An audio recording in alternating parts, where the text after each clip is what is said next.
Hello and welcome to podcast number 10 from the Self-Publishing Formula. Two writers, one just starting out, the other a bestseller. Join James Blatch and Mark Dawson and their amazing guests as they discuss how you can make a living telling stories. There's never been a better time to be a writer.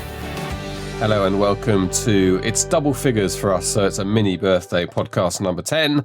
And we have got a great interview. We should say straight up, shall we, Mark, that we did promise that we were going to do the mailing list episode. But do you know what? We had a great chat with Bella Andre, and she's hot at the moment with a fantastic deal that she's just done and a real transition, or it shows the power of self-publishing and what it's worth to the trad publishing industry. And we really wanted to get that interview out. So we're going to go with the Bella Andre interview for this episode, and we will visit the mailing list episode shortly. Yes, absolutely. No, we had a great chat with Bella, and we couldn't wait to bring it to you. She's been one of the most requested podcast guests that we've had, and we thought it would be remiss of us to wait any longer to bring it to you. So really looking forward to letting this one play out. Yeah, we're going to get to it in just a moment. She's great, Bella. But before we do that, I think we should just talk about where we've been today. We've been in a dark basement in Soho in a recording studio in the heart of Medialand in the UK, and we've been busy behind the cameras recording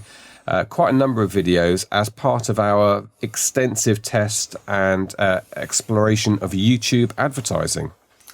We have, yeah. So we've nailed Facebook. That's kind of something we're pretty good at now. And we've done Twitter as well. So the thing that we wanted to look at the first half of this year is YouTube ads. So video is quite hot on Facebook right now. So we've got a lot of video, both for the course that we run, and also I've got lots for the video ads that I run to drive subscriptions to my mailing list. And it just seems like a bit of a waste to not try and exploit that content in another, to repurpose it and put it out into another platform. So YouTube is the obvious place to try that. So that's, you've been in the lab, locked up in the lab for a couple of months, trying to test that and see if we can get that to work properly. Yeah, we're in the early stages of finding our way in that.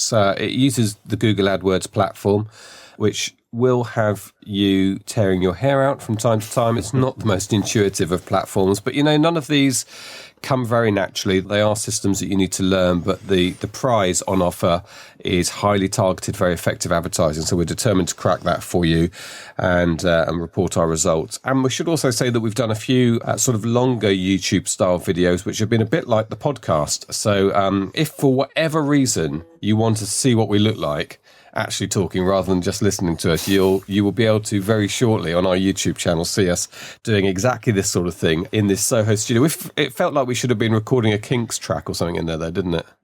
It was atmospheric, and just down the road from a sexual health clinic, and very, very close to where we used to work. So literally 2.5-3 minutes away from Soho Square, which is where both you and me and the third amigo, John, worked for years and years. So it was quite nice to go back and kind of go back to those streets again. Definitely our old haunt, and the Star Cafe and some famous places just around there. In fact, the sexual health clinic was at one end of the passageway and the sex shop was at the other end, wasn't it? Exactly, yeah. So let's sum Soho up. Okay, let's get on to this interview with Bella. A lot of you will know who Bella Andre is. She is an innovator and an early adopter in our sphere of digital marketing. She's sold more than 5 million books. She's had bestsellers around the world. She's been the number 1 ranked author on Amazon alongside names such as J.K. Rowling, James Patterson and Stephen King. She's got her own publishing company. She's done a lot of things first and a lot of things very well. And she's recently signed a 7-figure print-only deal with Harlequin. And we will talk about that, the power of going to a traditional publisher after you've had success as an indie author. It's perhaps a pathfinder for the future for lots of authors. So this is Bella. We got going by asking her what she thought had changed in the time that she's been an indie publisher.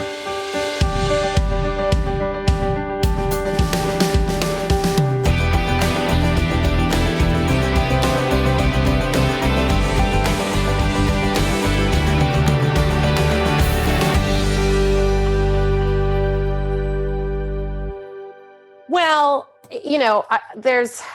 I would say it's all been good. I think that people freak out a lot over things. And one thing that you learn like 5-6 years in is stop freaking out and just keep writing your book. That's really what it comes down to is I'll tell you what's the same. What's the same is that your next book is always going to be the best thing you can do. Always, always, always. And even with all the opportunities and education that we have with advertising, of which, I'm taking advantage of all of them. We just launched my first Twitter ads yesterday. And so we're watching those and we're going to, tweak and all of that. And of course, advertising on Facebook and, everywhere else and YouTube and Google and everything, doing all of it. Right. Which is super exciting. And I'm super excited to have more tools, but nonetheless, like the most important thing is the book. So for instance, today I started by doing 1,500 words on my next Sullivan.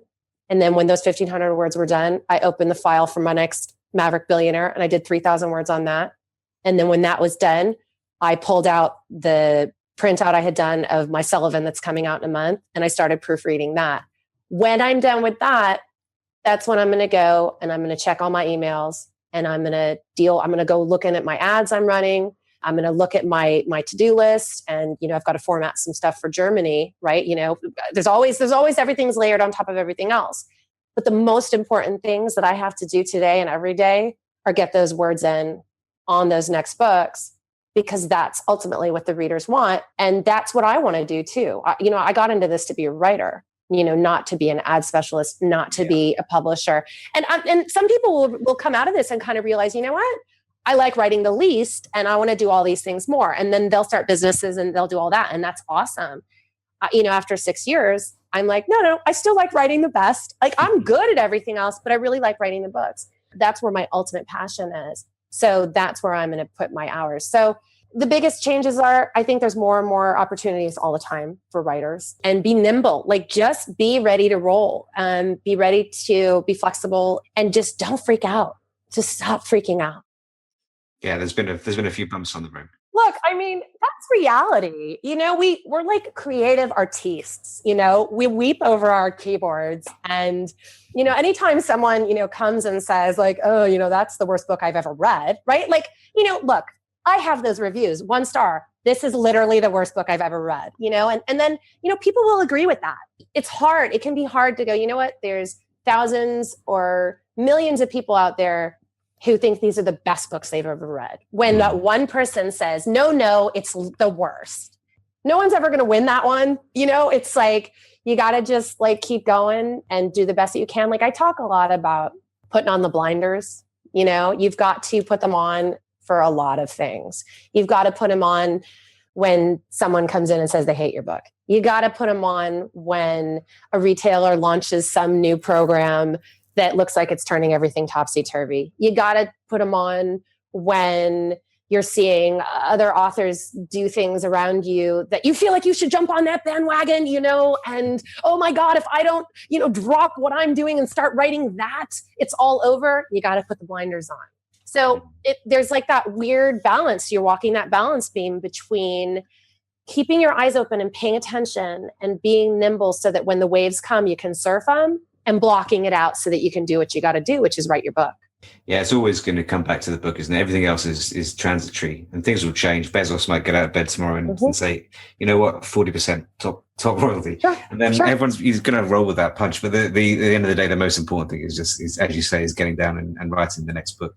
So scroll back to the actual, you already made me feel inadequate with your word count because I had a shit day today. I only got like 50 words in the bank. So I feel dreadful and you've made me feel worse. So thanks for that. But how does your day kind of look in terms of when do you get up and start writing and all that kind of stuff? Well, my day used to look a lot different. And you know what, let's rewind and like, don't feel bad because you know what, here's the other thing is we all have our own natural pace and speed. And I write better when I write more. That's just how I am. Right. But yeah, the first 4.5, 5 years of this for me, I worked almost 24 hours a day and it was a lot.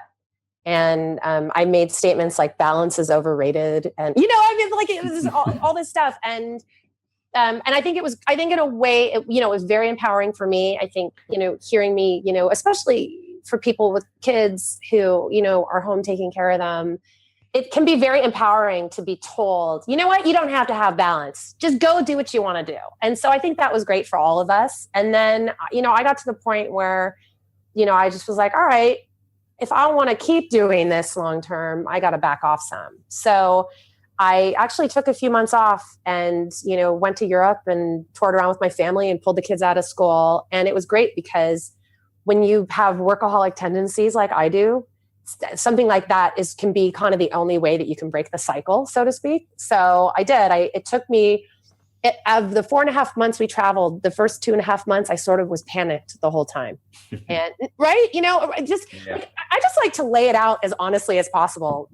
Just like, I'm no magician. I'm no more special than anybody else. It's like, the stuff's hard. And I had to break the cycle of working really hard because I would have burned myself out. Unfortunately, I knew to stop before that happened. So yeah, for 2.5 months, I panicked because I was like, oh my God, I'm not working on this 24 hours a day. And what if it all falls away? And what if it all goes away? And you're so convinced once you've done that you have to keep doing it at that pace or you'll never be able to keep it going. And what happened instead was the universe must have said, you know what, cut her some slack. I had the best 4.5 months so far of my career. A friend said to me, you know what, I think this is your sign to take more vacations. So I made a promise to myself when I came back that I would not go back into that. And I haven't. So I try to keep it to, I call it cultivating laziness. And my friends say that my definition of laziness is like way off. But for me, working 8 hours a day, trying to keep it to around 8 hours a day feels like a vacation. It feels really like a pretty light load to me. So that's where I am. So I'm not working, the 20 hours a day anymore. I'm working like probably about 8. Sometimes it spills over a little, trying to steal back my weekends as much as I can. But of course, like right now I have 3 projects overlapping, not including all the foreign translations and blah, blah, blah. So, there's always a lot of stuff going on and sometimes they're busier than others. Right now it's a little bit of a busy month, but so I get up and actually I go for a walk. I check my email really, really quick, make sure there's no fires. I try to keep that to about 5 minutes. And then I head out for a walk through the vineyards with my husband and our dog. And we walk for like 2 to 3 hours because I love walking. So I could walk and hike forever. I love it. And then I come back and eat something and, that's it. The headphones go in. I put the same song on repeat, whatever song it is I'm listening to, and I get my words done. And that's it. And then when I am done with that, if I have time, I'll deal with the business stuff as much as I can. And then I try not to work in the evenings anymore. So that's my day. It's pretty simple now. It was a little less simple before, but you know what? Like I was out conquering the world, and now I'm like, oh, okay, I've conquered a lot. so now I'm conquering it, continuing to conquer it, but just at a more measured pace. Yeah, all the writers I know are walkers. I love walking and running too. I get the best ideas when I'm doing that. But it sounds like you've nailed it. That is a pretty perfect day from my perspective. I know I'm hogging you. So James, any questions? You've mentioned a couple of times where you will be writing more than one book at once. Is that common for you? Or is it just happens to be today and the other time that you mentioned it? No, it happens sometimes. Right now, the carefully plotted out calendar did not end up remaining as carefully plotted out as it should have. Things shift and change, right? So I have a couple of overlapping projects right now, but fortunately, I'm really enjoying both of them. And so I need to keep them both going. But I wrote a whole bunch of books at 5,000 words a day, a whole bunch of them.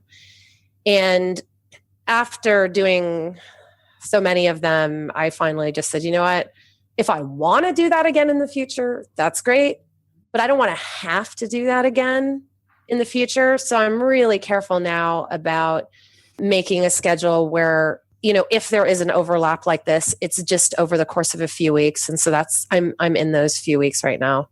Okay. So it's not a normal thing you plan to do and one that your particular creative approach responds to. It's just something that's happened at the moment. No, yeah, it's just happened at the moment. I mean, every book is different. Like some books I write completely out of order, and some books I write from start to finish, and some books I know what I'm going to talk about, and some books I don't really know till I finish the first draft and I figure it out when I'm rewriting. I've just realized that I can't pin down a process for myself.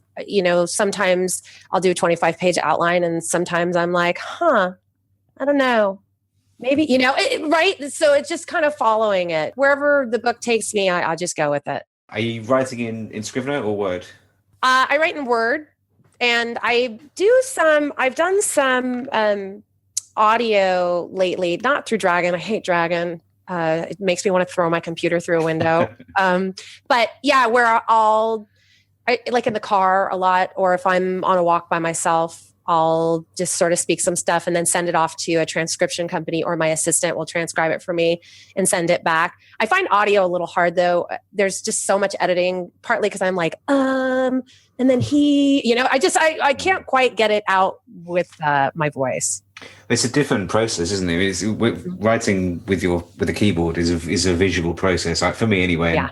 It's tapping into a different part of the brain when to speak it. It's a completely different way of expressing yourself, and I can't get my head around that. It doesn't work for me at all. So I'm gonna end up with repetitive strain injury, I should think. Oh, I hope not. All right. So in terms of marketing, I'm very interested in. So looking back at, say, over the course of the last 6 years, if you could pick one tactic that has been indispensable for you, one of the things that's been most consistently good for the launches of your book, say, what would it be? I think it's the relationship I have with my readers is the biggest thing for me. I think they trust me, and one of my biggest things, my soapboxes, is the promise to the reader. I will never break my promise to the reader. So that's why for many, many years, really up until the past year, I did not link Lucy Kevin and Bella Andre, because despite the fact that I knew the Bella Andre brand, sticking that onto Lucy Kevin would make the Lucy Kevin brand even more successful, I wasn't willing to sell a few more Lucy Kevin books at the expense of the Bella Andre brand. And so when I decided to bring the Lucy Kevin books into the Bella Andre brand, I actually did it as a test first. I took one series and I co-branded it, and I watched it. I watched it like crazy. And if there had been a sign that I had pissed any Bella Andre readers off, that name and that connection would have come off so fast. It would have been gone instantly. Instead, what I found out was people kept saying to me, "Oh my gosh, it all makes sense now. You're two of my favorite authors." So that was a huge surprise to me, right? Because the promise I was making as Bella Andre and Lucy Kevin were different, at least in the sensuality, because Lucy Kevin books don't have any sex in them and Bella Andre books do. But it turns out that because the voice is the same and the sensibility of how I approach romance is the same, that ultimately that line in the sand for how much sex there is or isn't in the book really didn't matter. So that's everything to me, is the promise to the reader. And of course, like I said earlier, my newsletter list is gold. I'm very, very careful with that list. Try to be very respectful for my fans, for how I contact them. We're very interactive on Facebook and Twitter and Goodreads. I just love them. Like they're why I'm doing this. They're the reason why I can do this. Without them, just be writing books and they'd just be sitting on my computer or whatever. But it's so, I owe it all to my fans. I'm going to ask you about the print deal, which I've trailed ahead a couple of times. So you really found self-publishing. You've excelled at it, and it found you in a way as well. And here you are now, and I think this is going to be of interest to some of the guys and girls in our Facebook group who are doing good trade at the moment, starting to make some fairly serious sales.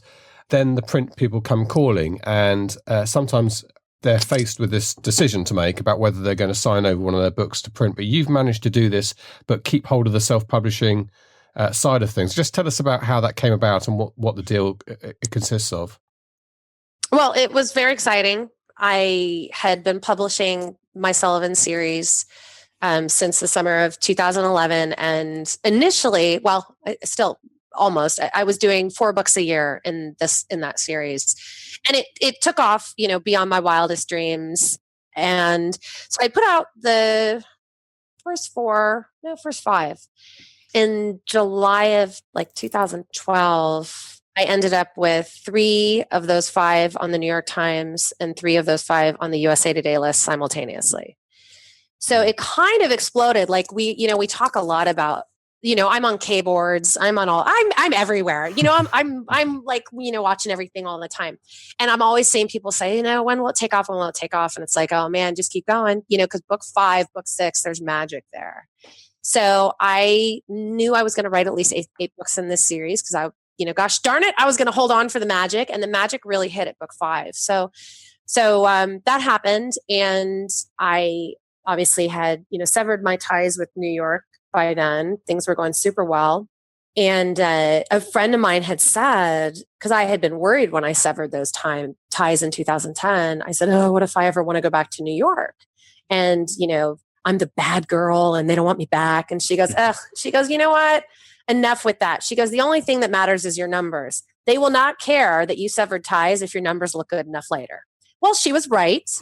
So even the publishers that I had left, everybody came and said, we would like to work with you. Oh my God, you're Sullivan's phenomenon. And so I was very clear. And I think this is really what helped me. And I have seen a lot of writers be approached by publishers, 100, 200, 300 in the last few years. And it can be devastating in a lot of ways. And people sign really bad deals. And it's because, one, they don't feel confident enough to just sort of say, this is what I want.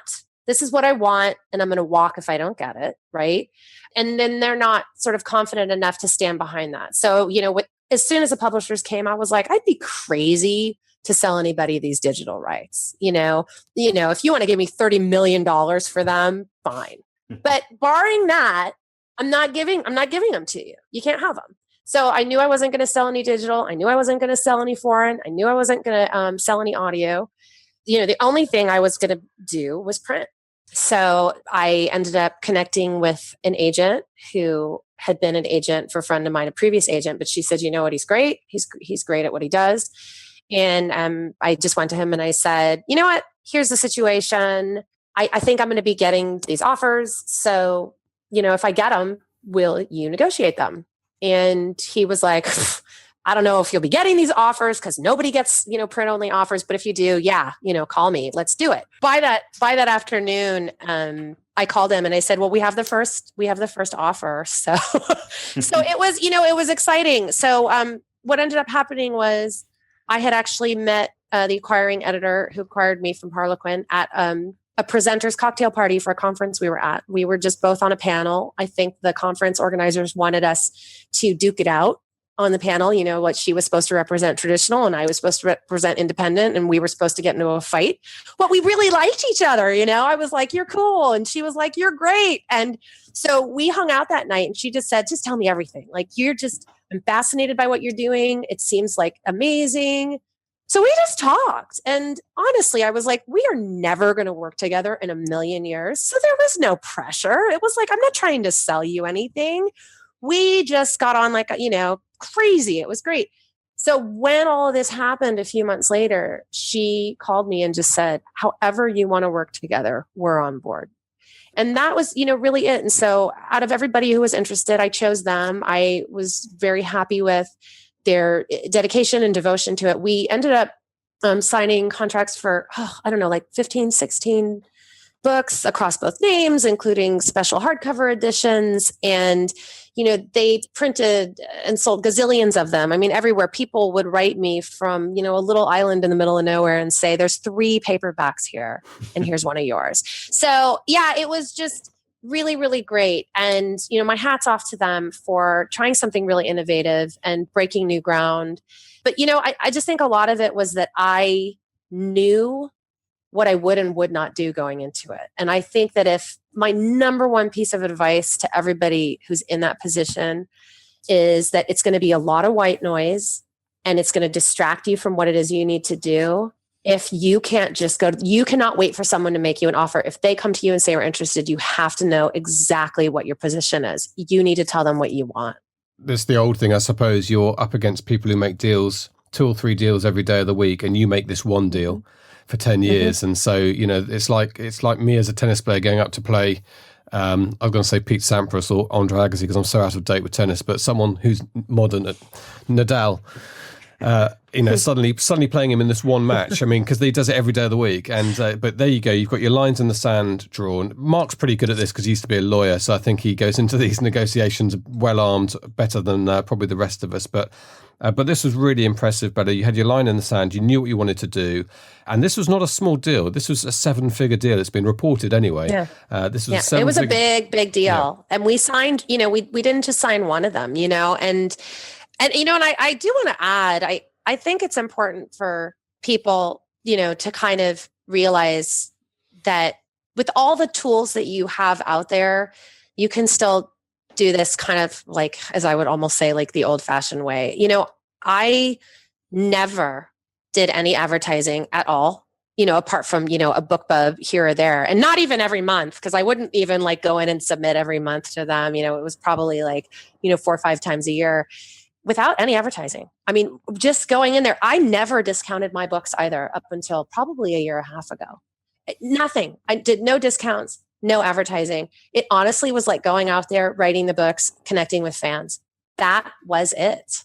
So I think that, you know, when I look at the world now, I recently came back from a conference where they brought in Instagram specialists and Google ad specialists and Facebook specialists. And it was amazing. And it was like the most exciting week ever. And I came out of that and I just felt like, my God, to be able to take, you know, what we can do organically and add all of this to it.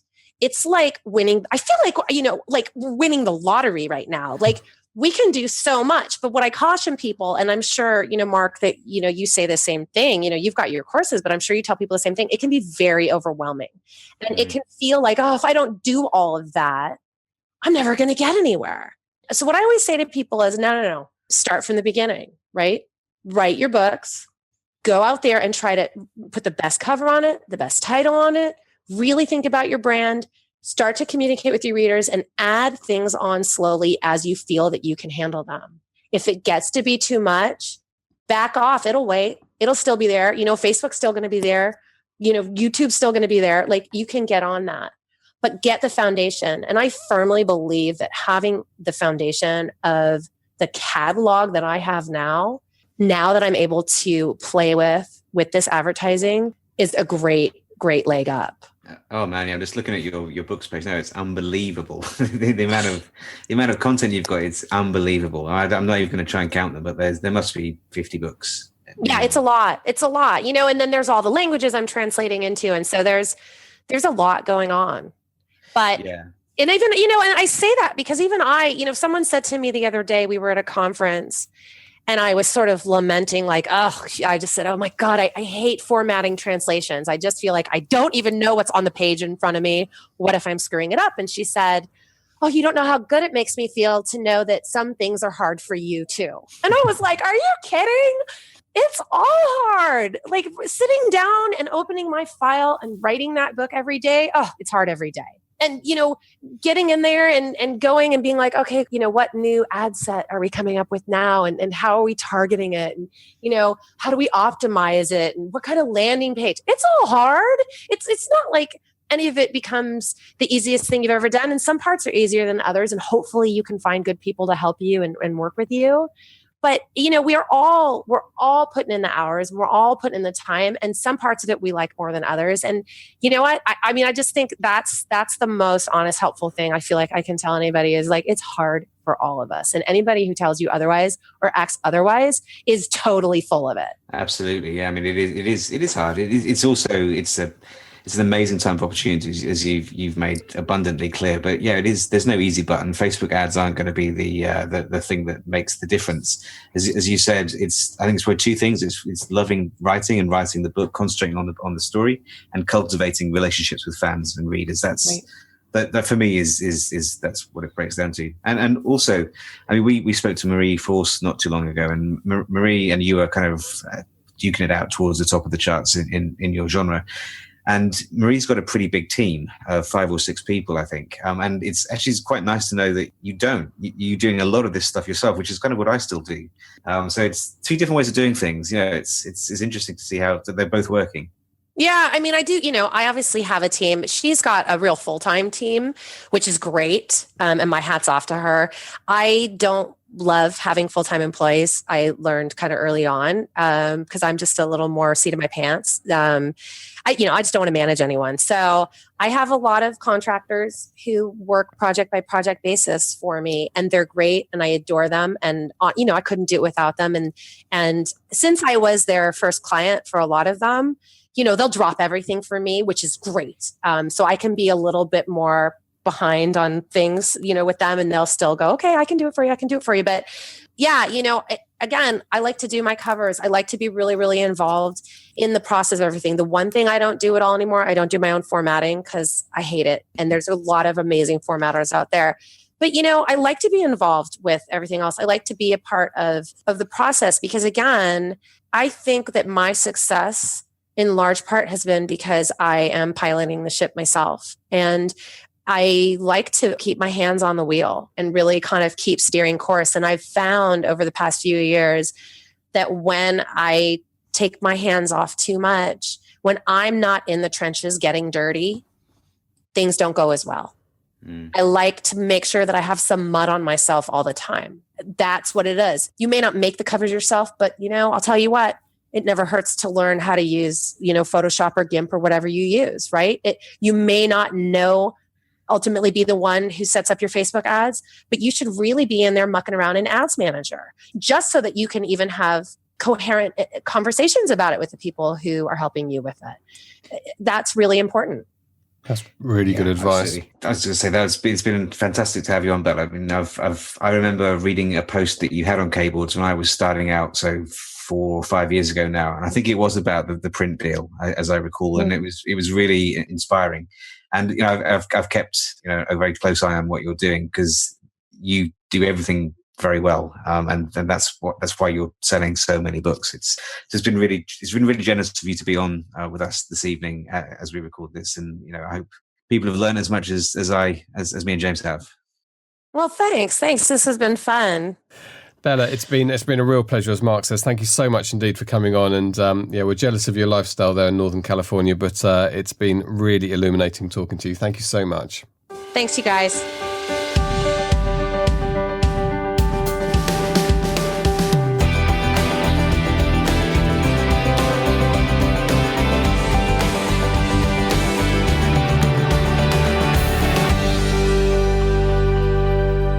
Bella Andre, she's full of energy. I really got a great vibe from her. Quite also a good approach, I think, to writing and to life. Obviously enjoys nature and enjoys her environment and orders things quite specifically. I mean, like a lot of the people we've talked to, Mark, a bit of a workaholic, but somebody who's able also to switch off and go and do her walks and so on. Yeah, that's right. I think that is something that comes through talking to hyper successful indies like Bella and Marie and Russell Blake, people like that.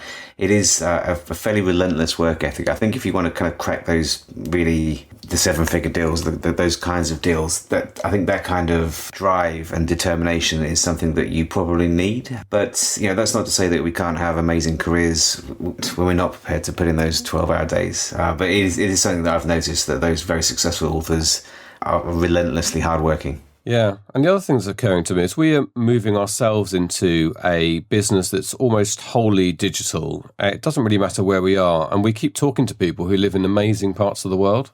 I mean, I don't necessarily want to move into Russell Blake's neighborhood in Mexico, though I'd love to visit him there. But amongst the vineyards in Northern California, I mean, that sounds pretty special. It does, yeah. As we mentioned in the interview, it reminds me and you of that film Sideways. Yes, yeah. And there's my favourite quote, which I won't repeat for fear of we'll have the explicit tag slapped on us by iTunes. But basically, don't drink Merlot. No, parental guidance. We need that tag at some point. Okay, thank you so much indeed for listening to our podcast number 10. We will be back with number 11. We promise you that episode on mailing list, that detail, and we're going to talk about YouTube advertising in more detail, of course, when we've got some results for you. Have a great week, self-publishers. We'll talk to you next Friday. You've been listening to the Self-Publishing Formula podcast. Visit us at selfpublishingformula.com for more information, show notes, and links on today's topics. You can also sign up for our free video series on using Facebook ads to grow your mailing list.